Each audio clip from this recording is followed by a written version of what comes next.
Oke, selamat datang di channel MMT CCTV. Kali ini kita akan unboxing thermal kamera Hikvision. Nah, ini kamera thermal ya.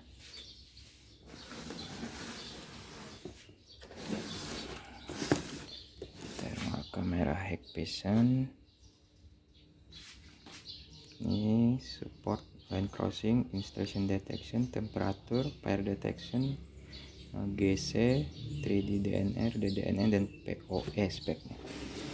Ini serinya Hikvision seri network thermal camera DS2TD2117-3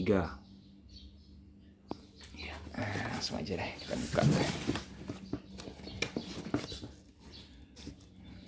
Jadi di dalamnya apa aja? Oke, ini apa nih? Oh, petunjuk pemasangan bracket. Oke, kemudian ini ada kartu garansi dari Hikvisionnya. Kemudian ini ada beberapa manual book nih. Manual booknya ini kayaknya ini skrup, kemudian template drillnya. Oke. Oh, ini Johnson boxnya. Biasanya yang biasa nanti dipasang di nih, yang akan dipasang untuk nih, dudukan kameranya nih. Udah lengkap nih, dapat ini. Kemudian ini safety buat RJ45. Nah, ini kameranya. Kita lihat. Lumayan gede nih kameranya. Nah, nih. Hikvision thermal kamera. Ini apa aja nih? Alarm. Ini port alarm 2, 1. Ini port apa nih? Audio out. Kemudian ini port DC in 12 volt. Kemudian ini RS485. Ini ada audio in. Nah, kemudian ini untuk konektor RJ45 nya. Lumayan berat nih kameranya, sekitar 1,5 sampai 2 kilo ya. Nah, lensanya kayak gini aja nih, lensa thermal. Bawahnya biasanya di sini di dalamnya ada ini nih, slot buat micro SD. Kalau dari spesifikasinya sih dia support sampai micro SD nya sampai 128 GB.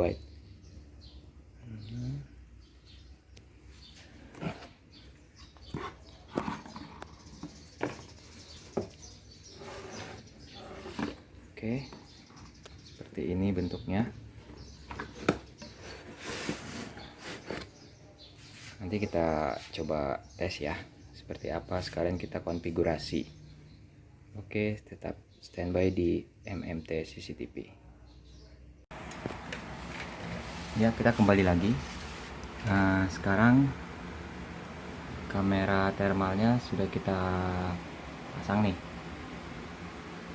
Nah, di DC in-nya kita udah pasang DC untuk powernya, kemudian konektornya ke RJ45 untuk koneksi datanya.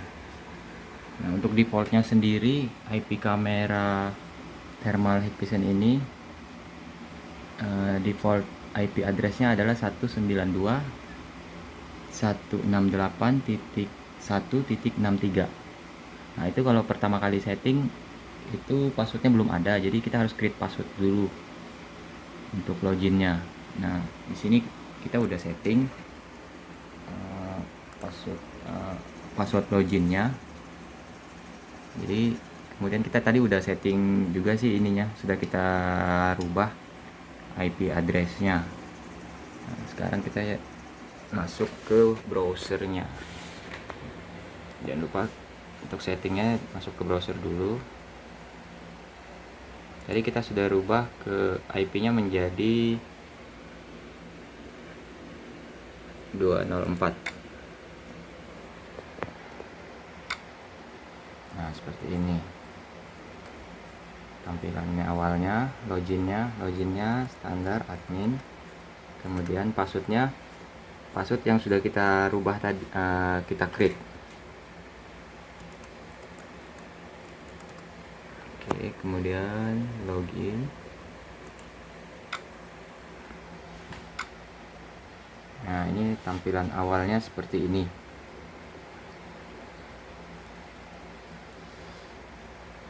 Default. Kemudian kita masuk. Nah, kita tampilannya dikecilin aja dulu kali ya, biar enak. Nah, gini. Ke konfigurasi ini, kita masuk ke konfigurasi ya, untuk kita setting mungkin pengaturan pengaturan range suhunya dari berapa sampai ke berapa yang bisa dia deteksi. Kemudian apakah kita konfigurasi untuk manusia atau hewan atau mesin, ini bisa.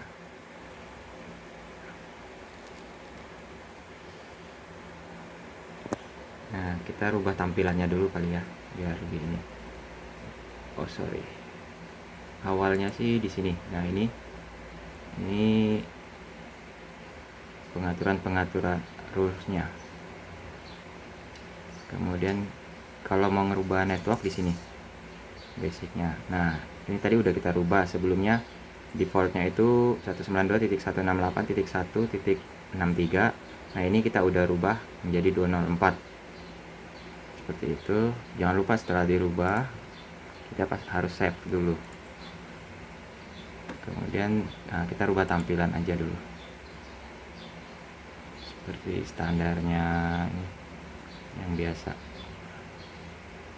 Dari sini klik dari konfigurasi image, kemudian ke image encampment. Nah, biasanya sih di dark blue ya. Nah, seperti ini. Nah, kita lihat live view-nya. Ini tampilannya udah berubah. Nah, di sini ada penunjuk suhunya. Jadi di sekitar sini suhu tertingginya itu adalah antara 32 derajat Celcius, dan yang terendah di 26 derajat Celcius. Kita kembali ke konfigurasi.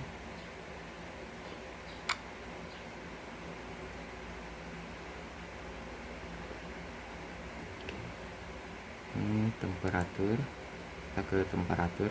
Ini jangan lupa dicentang semua untuk menampilkan saat live view-nya menampilkan temperatur yang ini, temperatur misalnya mesin atau ada manusia gitu, itu bisa kebaca. Kita masuk ke advanced setting. Nah, di sini kita ada konfigurasi. Di sini yang saya bilang kita batas maksimum kita mau setting di berapa gitu. Misalnya ini ada alarmnya. Untuk maksimum sementara kita setting di 60 derajat Celcius. Kemudian untuk ininya pre-alarm itu berarti sebelum dia mau mencapai angka maksimum dia sudah menampilkan alarm. Kita isi di 45. Ini kalau ini terserah nanti mau untuk penggunaannya untuk apa itu. Misalnya untuk manusia ya mungkin kita bisa pre-alarmnya di 36 dan maksimalnya mungkin di bit 38 karena atau 39. 38 itu mungkin kalau untuk ukuran manusia udah demam itu. Nah, seperti ini. Jangan lupa setelah kita config di sini, kita klik save.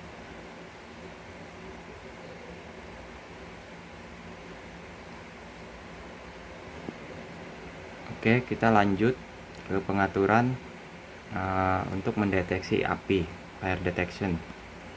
Kita masuk ke event, kemudian ada smart event. Nah, kita di sini klik di dynamic fire source detection. Ini jangan lupa dicentrang juga, diaktifin. Nah, pilihan di sini ada dua, smoking mode atau dynamic fire. Kalau kita setting di smoking mode aja, biasanya dia hanya ngebaca untuk misalnya ada asap atau ya biasanya sih seperti itu, asap. Jadi dia deteksi ini juga asap. Tapi kalau kita setting di dynamic fire-nya, ini dia bisa ngebaca keduanya. Harusnya seperti itu. Nah, jangan lupa setelah ini kita save.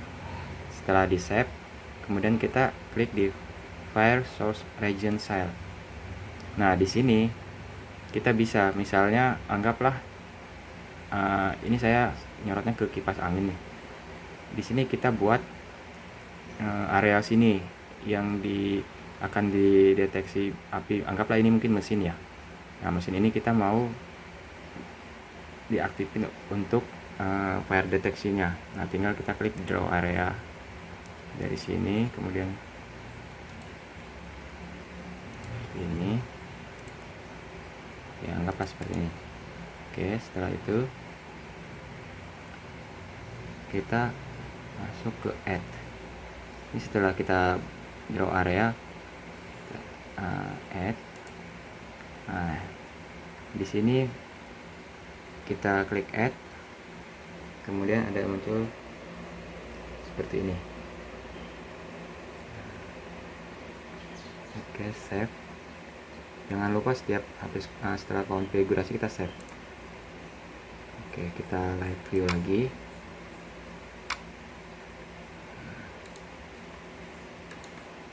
Nah, jadi yang area yang sudah kita tandai tadi, anggaplah di sini yang kita udah draw area tadi, apabila ada muncul api di sini, dia akan memunculkan alarm.